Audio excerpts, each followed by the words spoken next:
Good evening, my name is Jason Garcia and this is my intonation workshop. Kobe Bryant from the start was an athlete like no other. The NBA wasn't convinced that any player, no matter how sensational or talented, could jump directly from high school to the big leagues. But Bryant was a different sort of athlete, the son of a well-to-do Philadelphia family who spent his former years in Europe. His unusual upbringing and still determination holding himself and those around him to the highest standards, sometimes led to friction with coaches and teammates. He called himself Black Mamba, a code name for an assassin in one of Quentin Tarantino's films.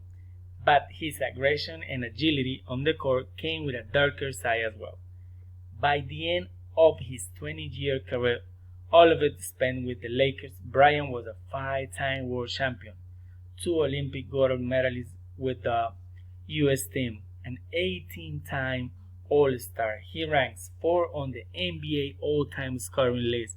He was surpassed just this weekend by the Lakers star LeBron James. Thank you very much and you all have a good night.